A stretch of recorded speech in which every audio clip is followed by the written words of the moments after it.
একটা কথা বলি, জি বলেন। আপনার মেয়েরা এমন কেন? মানে কখনো কি ভেবেছেন যে এই ছেলের সাথে আপনার বিয়ে ঠিক হয়েছে, সেই ছেলেকে মাঝ রাস্তায় ফেলে বিয়ের আগের দিন আপনার বয়ফ্রেন্ডের সাথে পালিয়ে যাওয়াটা কতটা বড় অন্যায় হয়েছে সেই ছেলের সাথে? নিজেদের স্বার্থ উদ্ধার হলেই আপনারা পালিয়ে যান। খুব খারাপ মানুষ আপনারা। শুনেন, আমার কারোর কথা তো ভাবার দরকার নেই। বাসা থেকে পালিয়েছেন কেন? আসিফের কথা বাসায় জানাজানি হওয়ার পর বাবার সাথে আমার রাগারাগি হয়। বাবা কিছুতেই বেকার ছেলে মেনে নিবে না, তাই মার সাথে রাগারাগি করে বের হয়ে গিয়েছি। আচ্ছা, আপনি এত সিরিয়াস হয়ে গেলেন কেন তখন? সে অনেক কাহিনী। কষ্ট ভাগ করে নিলে কষ্ট কমে।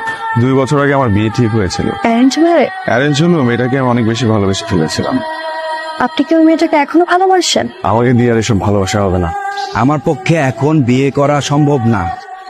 আমার নাম নিবা না, তোমার সাথে আমি কোনো সম্পর্ক রাখতে চাই। কোনো সমস্যা? 3 বছরের রিলেশন আমাদের, এখন যে বললাম বিয়ের কথা উনি সিংহ থেকে হয়ে গেল বিড়াল। চিটাগাঙের ছেলেগুলোই আসলে খারাপ। আপনি আমাকে গালি দিচ্ছেন কেন? মানে চিটাগাঁয়ের ছেলেদেরকে খারাপ বললে আমারও গায়ে লাগে। সরি।